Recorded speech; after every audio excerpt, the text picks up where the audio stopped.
Woo! Here's how 400% infiltration operations work inside of the first Descendant. We just got our huge content update, and with it, our 400% infiltration operations, as well as Ultimate Freyna. Now these missions are only available for missions that are invaded, and you also see with the symbol here that indicates that they have the 400% multiplier accessible. Now, if you've been keeping up with your daily invasion missions, these are only on a rotator. Now, you can do these missions, the 400% ones, as much as you want, depending on which mission is invaded that day. So do keep that in mind. If there's a particular day for certain resources you may want, you might want to grind out that day. Now, there appears to be a chunk of a particular attribute type that you also get a boost to when doing the 400% mission. So do keep that in mind. For instance, how you see here, 90% non-attribute boost. So do read the modifiers, as well as all the enemy modifiers, like a whopping over 500% defense increase. Now just in the gameplay today, I decided to go in with High Voltage Bunny, and it was just making quick work of everything. That defense, so-called defense increase, doesn't seem to matter, even against the boss, draining them down as a team.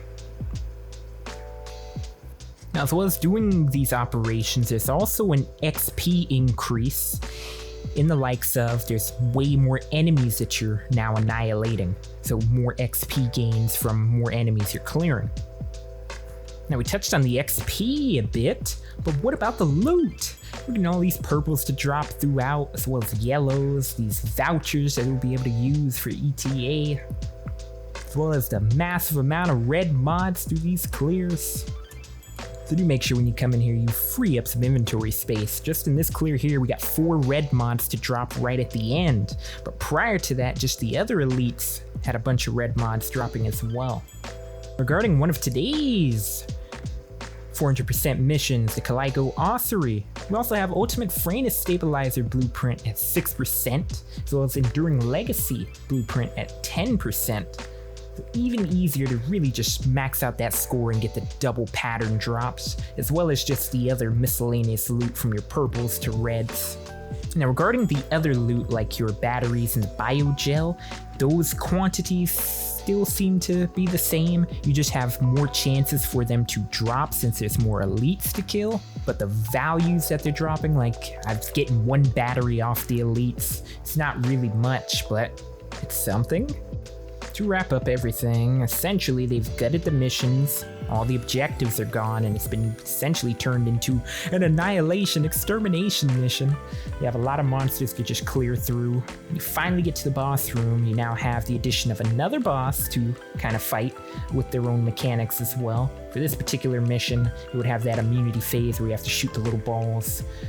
Whereas the main boss that was doing all the toxic stuff, you have to destroy the canisters to get him out of his immune phase.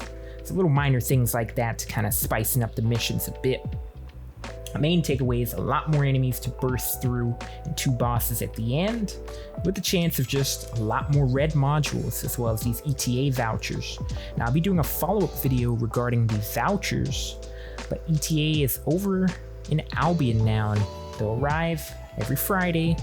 I'll put the times here till Monday in your respective time zones, which essentially just allow you to spend those vouchers in there for more loot, as well as get rid of all your duplicate blueprints. Honest thoughts on the 400% missions, I think it's nice to have all this loot. If anyone's ever played Diablo and did those greater rifts, and just the way loot was dropping in there, that's what's happening here in First Descendant. When you're kind of into endgame, the purples don't mean nothing, you're just going to junk them anyways, same thing with the yellows. But the red mods, you actually be able to combine those a bit more now, so to help getting those new Ultimate Freyna red mods as well as Haley's red mods, so that's huge. But I thought the difficulty would be a little more difficult. It just seems easy still. High Voltage Bunny is just nuking everything, and that's it. If you got a chance to try out these missions, let me know your thoughts down below. If you're new, make sure you follow us if you're watching on TikTok, and subscribe if you're on YouTube. Sharing the video as well as liking it, that helps us be favored in the algorithm. So we're approaching 1,000 YouTube subscribers. Make sure you guys lock in. And remember to slay and conquer.